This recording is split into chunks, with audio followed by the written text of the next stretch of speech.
ಸ್ಟೇಟ್ಮೆಂಟ್ಗಳನ್ನ ಕೊಟ್ಕೊಂಡು ಬಹಳ ಖುಷಿಯಾಗಿದ್ರು. ಆದ್ರೆ ಇತ್ತೀಚಿನ ಒಂದೆರಡು ದಿವಸ ಆದ್ಮೇಲೆ ಈಗ ಏನೇ ಪ್ರಶ್ನೆ ಕಂಡು ಕೂಡ ಗುರ್ರ ಅಂತಿದ್ದಾರೆ. ಸಿಎಂ ಸಿದ್ದರಾಮಯ್ಯ ಅವರಿಗೆ ಕಾರಣ ಏನಾಗಾದ್ರೆ ಈ ತರ ಗುರ್ಗುರ್ ಸ್ಟೈಲ್ಗೆ ಇಡಿ ಬಿಸಿ ತಟ್ಟುತ್ತಾ? ಹಾಗಾದ್ರೆ ಮೂಡ ಹಗರಣದ ತನಿಖೆ ಬೆನ್ನತ್ತಿದ ಇಡಿ ಸಿಎಂ ಆಪ್ತರನ್ನ ಕರೆದು ತೀವ್ರವಾದಂತ ವಿಚಾರಣೆ ನಡೆಸ್ತಾ ಇದ್ದಾರೆ.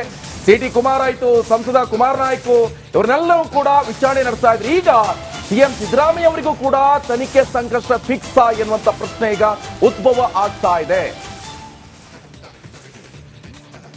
ಈಗ ಅವರ ಹೇಳಿಕೆ ಇದೆ, ಏನಿದೆ ಇದಕ್ಕೆ? ಇಲ್ಲ, ಅದನ್ನು ಡೈರೆಕ್ಟ್ ತಗೊಳ್ಳಿ. ಅವ್ರು ಏನು ಮಾತಾಡಿದ್ರು ತಗೊಳ್ಳಿ, ಅವ್ರ ಹತ್ರ ಕೇಳಿದಾಗ ಬೈಟ್ ತಗೊಳ್ಳಿ.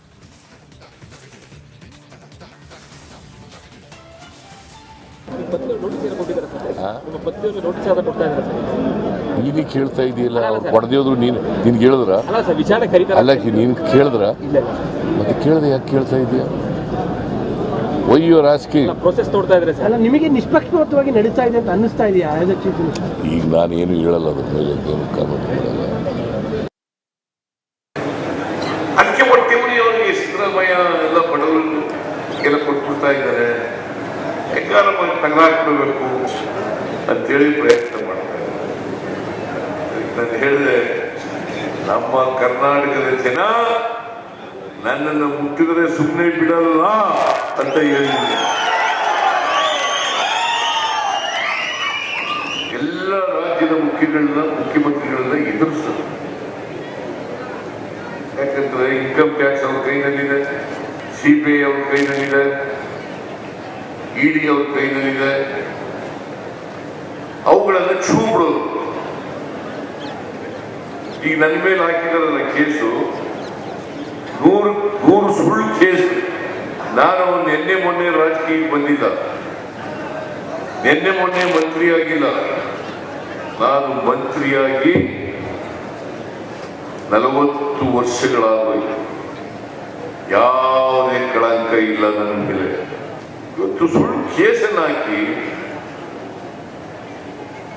ಸಿದ್ದರಾಮಯ್ಯ ಹೇಳ್ತಿ 14 ಸೈಟ್ ತಗೊಂಡಿದ್ದಾರೆ. 14 ಸೈಟ್.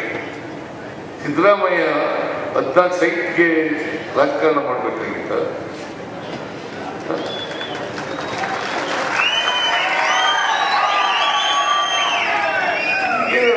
ಜನ ಮೂರ್ಖರು ಅಂತ ತಿಳ್ಕೊಂಡಿದ್ದಾರೆ. ನಾನು ಅದಕ್ಕೆ ಹೇಳಿದೆ, ಎಲ್ಲಿವರೆಗೆ ರಾಜ್ಯದ ಜನರ ಆಶೀರ್ವಾದ ಇರ್ತದೆ ಅಲ್ಲಿವರೆಗೆ ನಾನು ಜಗ್ಗಲೂ ಇಲ್ಲ, ನಾನು ಬಗ್ಗಲೂ ಇಲ್ಲ.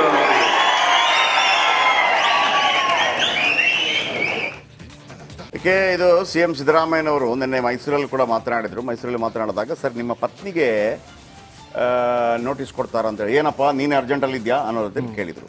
ಒಂದು ಆಮೇಲೆ ಒಂದು ಮಾತಾಡ್ತಿರ್ಬೇಕಾದ್ರೆ ನನ್ನನ್ನೇನಾದರೂ ಮುಟ್ಟಿದ್ರೆ ಕರ್ನಾಟಕದ ಜನ ಸುಮ್ಮನೆ ಬಿಡಲ್ಲ ಅಂತ ಕೂಡ ಹೇಳಿದರು. ಆನಂತರ ನನ್ನ ವಿರುದ್ಧ ಸುಳ್ಳು ಆರೋಪಗಳನ್ನು ಮಾಡಿದರೆ 14 ಸೈಟ್ಗಳನ್ನು ತೆಗೆದುಕೊಳ್ಳೋಕೆ ನಾನು ಇಷ್ಟೆಲ್ಲ ಪ್ರಯತ್ನ ಮಾಡಬೇಕಂತ ಕೇಳಿದರು. ಇಲ್ಲಿ ಚರ್ಚೆಗಳೇನು ಆರಂಭವಾಗಿದೆ ಅಂತ ಹೇಳಿದ್ರೆ, ನನ್ನನ್ನು ಮುಟ್ಟಿದ್ರೆ ಜನ ಸುಮ್ಮನೆ ಬಿಡಲ್ಲ ಅಂತ ಯಾರಿಗೆ ಹೇಳಿದರು? 3 ರೀತಿಯಲ್ಲಿ ಅಲ್ಲಿ ವಿಶ್ಲೇಷಣೆ ಆಯಿತು. ಒಂದು, 3 ಕ್ಷೇತ್ರಗಳನ್ನು ಸೋಲ್ತಾರೇನೋ ಅನ್ನುವಂಥ ವಿಶ್ಲೇಷಣೆ ಆಯಿತು. ಎರಡನೇದೇನಾಯ್ತಪ್ಪ ಅಂತಂದ್ರೆ, ಈಗ ಸಿದ್ದರಾಮಯ್ಯನವರನ್ನು ಮುಖ್ಯಮಂತ್ರಿ ಪಟ್ಟದಿಂದ ಕೆಳಗಿಳಿಸ್ತಾರಾ, ಹಾಗಾಗಿ ಹೈಕಮಾಂಡ್ಗೆ ಹೇಳಿದ್ರಾ ಅನ್ನೋದು ಕೂಡ ಆಯಿತು. ಇನ್ನೊಂದು ಮುಖ್ಯವಾದ ಚರ್ಚೆಯನ್ನು ಕೆಲವರು ಬಿಡ್ತಾ ಇದ್ದಾರೆ, ಉದ್ದೇಶಪೂರ್ವಕವಾಗಿ ಬಿಡ್ತಾ ಇದ್ದಾರೆ. ಅದು ಏನು ಅಂತ ನಾನು ಹೇಳ್ತೀನಿ. ಸಿದ್ದರಾಮಯ್ಯನವರಿಗೆ ಅವ್ರು ಗರಂ ಆಗೋ ಅಗತ್ಯ ಇರಲಿಲ್ಲ. ಒಂದನೇದೇನು ಕೇಳಿದ್ದು ಅಂತಂದ್ರೆ, ಅಲ್ಲಿ ಕುಮಾರ್ ನಾಯಕ್ ಅವರಿಗೆ ಇಡಿ ನೋಟಿಸ್ ಕೊಡ್ತು. ಆಮೇಲೆ ಇವರ ಅತ್ಯಾಪ್ತನಾಗಿರುವಂತಹ ಕುಮಾರ್ ಅನ್ನೋರಿಗೆ ಕೂಡ ಒಬ್ರು ಕುಮಾರ್ ನಾಯಕ್, ಇನ್ನೊಬ್ರು ಸಿಟಿ ಕುಮಾರ್ ಇಬ್ಬರಿಗೆ ಕೊಡ್ತು. ಸೊ ಇವರೆಲ್ಲ ಮೂಡ ಸಂದರ್ಭದಲ್ಲಿ ನೋಡಿ, ಕುಮಾರ್ ನಾಯಕ್ ಅಂತಂದ್ರೆ ಇವರು ಜಿಲ್ಲಾಧಿಕಾರಿಗಳಾಗಿದ್ರು. ಇವರ ಮೇಲೆ ಇರುವಂತಹ ಆರೋಪ ಏನಪ್ಪಾ ಅಂತಂದ್ರೆ, 2003ರಲ್ಲಿ ಆಲ್ರೆಡಿ ವಸತಿ ಯೋಗ್ಯ ಭೂಮಿ ಆಗಿತ್ತಲ್ವಾ, ಸೈಟ್ ಮಾಡಿ ಮಾರಿದ್ರಲ್ವಾ, ಅದನ್ನ ಮಲ್ಲಿಕಾರ್ಜುನ ಸ್ವಾಮಿ ಖರೀದಿ ಮಾಡಿದ್ರಲ್ವಾ. ಖರೀದಿ ಮಾಡುವಾಗ ಆ ಭೂಮಿ ಕೃಷಿ ಭೂಮಿ ಅಂತ ಇತ್ತು. ಯಾವುದರಲ್ಲಿ? ದಾಖಲೆಯಲ್ಲಿ ಕೃಷಿ ಭೂಮಿ ಅಂತ ಇತ್ತು. ಆ ವಸತಿ ಭೂಮಿ ಕೃಷಿ ಭೂಮಿ ಹೆಂಗಾಯ್ತು ಅನ್ನೋಂಥ ಪ್ರಶ್ನೆ ಬರುತ್ತೆ. ಅದನ್ನ ಚೆಕ್ ಯಾರು ಮಾಡಿರ್ತಾರೆ? ತಹಶೀಲ್ದಾರ್ ಮಾಡಬೇಕಾಗತ್ತೆ ಜಿಲ್ಲಾಧಿಕಾರಿಗಳ ಸೂಚನೆ ಮೇರೆಗೆ. ಆಗ ಇವರಿಗೆ ಬರುತ್ತೆ, ಅಲ್ಲಪ್ಪ ನೀನು ನೋಡಿಲ್ವಾ? ಈಗ ಪ್ರಶ್ನೆ ಹಿಂಗೆ ಕೇಳ್ತಾರೆ ಜಿಲ್ಲಾಧಿಕಾರಿಗಳಿಗೆ, ಅಲ್ಲ ನೀವು ಜಿಲ್ಲಾಧಿಕಾರಿಗಳಾಗಿದ್ರಿ, ನೀವು ನೋಡಿಲ್ವಾ ಅದು ವಸತಿ ಯೋಗ್ಯ ಭೂಮಿ ಆಗಿತ್ತಲ್ಲ 2003ರಲ್ಲಿ. ನೀವು ಅದನ್ನ ಅವ್ರು ಮಾರಾಟ ಮಾಡುವಾಗ ಅದನ್ನ ಕೃಷಿ ಭೂಮಿ ಅಂತ ಹೆಂಗ್ ಕೊಟ್ರಿ? ಆಗ ಅವ್ರು ಹೇಳ್ಬೋದಿಲ್ಲ ತಹಶೀಲ್ದಾರ್ ಅಲ್ಲಿ ಸಿಕ್ಕಾಕೋತಾನೆ. ನಂಬರ್ 1. ಇನ್ನು ಕುಮಾರ್ ವಿಚಾರಕ್ಕೆ ಸಂಬಂಧಪಟ್ಟ ಹಾಗೆ GT ಕುಮಾರ ಸಿಟಿ ಕುಮಾರ್ ಏನೆತ್ತ ಅಂತ ಹೇಳಿ, ಸೊ ಅವ್ರ ಹತ್ರ ಕೇಳ್ಬೋದು, ಮತ್ತೊಂದು ಕೇಳ್ಬೋದು. ಈ ಸಂದರ್ಭದಲ್ಲಿ ಕೇಳಿ ನಿಮ್ಮ ಪತ್ನಿಗೂ ಕೊಡ್ತಾರೆ, ಅದಕ್ಕೆ ಅವರು ಗರಂ ಆದ್ರು. ಈಗ ನಮ್ಮ ಪ್ರಶ್ನೆ ಇರೋದು, ಸಿದ್ದರಾಮಯ್ಯನವ್ರಿಗೂ ಕೂಡ ನೋಟಿಸ್ ಕೊಡ್ತಾರಾ? ಇಲ್ಲಿ ಒಂದು ಮಾತು ಹೇಳ್ತಾರೆ ಅವ್ರು, ನೋಡಿ ನಾನು 14 ಸೀಟಿಗೆ ಇಷ್ಟೆಲ್ಲ ಮಾಡ್ಬೇಕು. ನಾನು ಅವತ್ತಿಂದ ಕೇಳ್ತಾ ಇದ್ದದ್ದು ಅದನ್ನೇ. ಈಗ ಕುಮಾರ್ ನಾಯಕ್ ಅವರು ಪ್ರಶ್ನೆ ಮಾಡ್ತಾರಲ್ವಾ, ಕುಮಾರ್ ನಾಯಕ್ಗೆ ಸಿದ್ದರಾಮಯ್ಯ ಎಲ್ಲಿ ಸಿಕ್ಕಾಕೋತಾರ ಗೊತ್ತಾ? ಒಂದು ವೇಳೆ ಸಿಕ್ಕಾಕೊಂಡ್ರೆ, ಕುಮಾರ್ ನಾಯಕ್ ಅವರೇ ನೀವು ಹೆಂಗೆ ಏನು ವಸತಿ ಭೂಮಿಯನ್ನ ಕೃಷಿ ಭೂಮಿ ಅಂತೇಳಿ ಮಾಡಿಕೊಟ್ರಿ ಅಂತ ಕೇಳಿದಾಗ, ಇಲ್ಲ ನನಗೆ ಸಿದ್ದರಾಮಯ್ಯನವರಿಂದ ಕಾಲ್ ಬಂತು ಅಂತ ಏನಾದರೂ ಹೇಳುವಂತ ಪರಿಸ್ಥಿತಿ ಬಂದ್ರೆ ಸಿದ್ದರಾಮಯ್ಯ ಸಿಕ್ಕಾಕೋತಾರೆ. ನಾನು ಅವತ್ತಿಂದ ಹೇಳ್ತಾ ಇದ್ದೀನಿ, ಮಲ್ಲಿಕಾರ್ಜುನ ಸ್ವಾಮಿ ಹೋದ ತಕ್ಷಣ ಅಲ್ಲಿ ಕೆಲಸ ಮಾಡ್ಕೊಡ್ತಾರೆ, ಸಿದ್ದರಾಮಯ್ಯ ಪ್ರಭಾವ ಬೀರ್ತು ಅಂತ ಅಲ್ಲ ಅಂತ. ಆಮೇಲೆ 98ರಲ್ಲಿ ಸಿದ್ದರಾಮಯ್ಯನವರು ಕಾದು, 2004ರಲ್ಲಿ ಮತ್ತೊಮ್ಮೆ ಅಧಿಕಾರಕ್ಕೆ ಬಂದಾಗ ಕಾದು, 2013ರಲ್ಲಿ ಮುಖ್ಯಮಂತ್ರಿ ಆದಾಗ ಕಾದು, 2020ರಲ್ಲಿ ಮತ್ತೊಮ್ಮೆ ಮುಖ್ಯಮಂತ್ರಿ ಆದಾಗ ಕಾದು, ಆ 14 ಸೈಟ್ಗಾಗಿ ಇಷ್ಟೆಲ್ಲ ಸರ್ಕಸ್ ಮಾಡುವಂತ ಅಗತ್ಯ ಇರಲಿಲ್ಲ ಅಂತೇಳಿ ಸಿದ್ದರಾಮಯ್ಯನವರು ಹೇಳ್ತಾ ಇರೋದು. ಆಯ್ತಾ? ಒಂದು ಹೇಳಿಕೆಯನ್ನು ಕೊಟ್ಟರು ಅವರು, ನನ್ನನ್ನು ಮುಟ್ಟಿದ್ರೆ. ಆದ್ರೆ ಅವ್ರು ಹೇಳ್ತಿರೋದು ಯಾರಿಗೆ ಅಂತಂದ್ರೆ, ಒಂದು ಹೇಳಿಕೆಯನ್ನು ಕೊಡ್ತಾರೆ ಅವರು, ನೀವು ಡೆಲ್ಲಿಯಲ್ಲಿ ಅರವಿಂದ್ ಕೇಜ್ರಿವಾಲ್ ಅವರನ್ನ ಒಳಗಾಕಿದ್ರಿ, ಸೊರೇನ್ ಅವರನ್ನ ಒಳಗಾಕಿದ್ರಿ ಜಾರ್ಖಂಡ್ ಅಲ್ಲಿ. ಆ ತರ ನನ್ನನ್ನು ಮಾಡಕ್ ಬರಬೇಡಿ. ನನ್ನನ್ನೇನಾದ್ರೂ ಆ ತರ ನೀವು ಕೆಣಕುವಂತ ಪ್ರಯತ್ನ ಮಾಡಿದ್ರೆ, ಮುಟ್ಟುವಂತ ಪ್ರಯತ್ನ ಮಾಡಿದ್ರೆ ಜನ ಸುಮ್ಮನೆ ಬಿಡೋದಿಲ್ಲ. ಅವ್ರು ಹೇಳಿದ್ದು ಕಾಂಗ್ರೆಸ್ ಹೈಕಮಾಂಡ್ಗೂ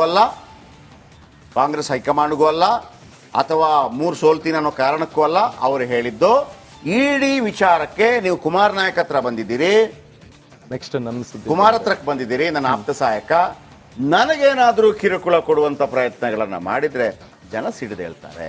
ಇದ್ರ ಬಗ್ಗೆ ಪ್ಯಾಕೇಜ್, ಅದರ ಸಂಪೂರ್ಣ ವರದಿ ಕೂಡ ಕೊಡ್ತೀನಿ, ಒಂದು ಪುಟ್ಟ ಬ್ರೇಕ್ ಆದ ನಂತರ. ಸ್ಟೇಟ್ಮೆಂಟ್ ಗಳನ್ನ ಕೊಟ್ಕೊಂಡು ಬಹಳ ಖುಷಿಯಾಗಿದ್ರು. ಆದ್ರೆ ಇತ್ತೀಚಿನ 1-2 ದಿವಸ ಆದ್ಮೇಲೆ ಈಗ ಏನೇ ಪ್ರಶ್ನೆ ಕಂಡು ಕೂಡ ಗುರ್ರ ಅಂತಿದ್ದಾರೆ. ಸಿಎಂ ಸಿದ್ದರಾಮಯ್ಯ ಅವರಿಗೆ ಕಾರಣ ಏನಾಗದೆ ಈ ತರ ಗುರ್ಗುರ್ ಸ್ಟೈಲ್ಗೆ? ಇಡಿ ಬಿಸಿ ತಟ್ಟುತ್ತಾ? ಹಾಗಾದ್ರೆ ಮೂಡ ಹಗರಣದ ತನಿಖೆ ಬೆನ್ನತ್ತಿದ ಇಡಿ ಸಿಎಂ ಆಪ್ತರನ್ನ ಕರೆದು ತೀವ್ರವಾದಂತಹ ವಿಚಾರಣೆ ನಡೆಸ್ತಾ ಇದ್ದಾರೆ. CT ಕುಮಾರ್ ಆಯ್ತು, ಸಂಸದ ಕುಮಾರ್ ನಾಯ್ಕು, ಇವ್ರನ್ನೆಲ್ಲವೂ ಕೂಡ ವಿಚಾರಣೆ ನಡೆಸ್ತಾ ಇದ್ರು. ಈಗ ಸಿಎಂ ಸಿದ್ದರಾಮಯ್ಯ ಅವರಿಗೂ ಕೂಡ ತನಿಖೆ ಸಂಕಷ್ಟ ಫಿಕ್ಸ್ ಎನ್ನುವಂತ ಪ್ರಶ್ನೆ ಈಗ ಉದ್ಭವ ಆಗ್ತಾ ಇದೆ. ಈಗ ಅವರ ಹೇಳಿಕೆ ಇದೆ, ಏನಿದೆ ಇದಕ್ಕೆ? ಇಲ್ಲ, ಅದನ್ನು ಡೈರೆಕ್ಟ್ ತಗೊಳ್ಳಿ, ಅವ್ರು ಏನು ಮಾತಾಡೋದು ತಗೊಳ್ಳಿ, ಅವ್ರ ಹತ್ರ ಕೇಳಿದಾಗ ಬೈಟ್ ತಗೊಳ್ಳಿ.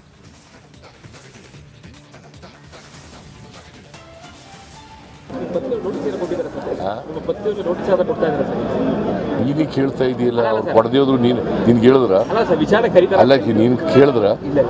ಮತ್ತೆ ಕೇಳದೆ ಯಾಕೆ ಕೇಳ್ತಾ ಇದೆಯಾ?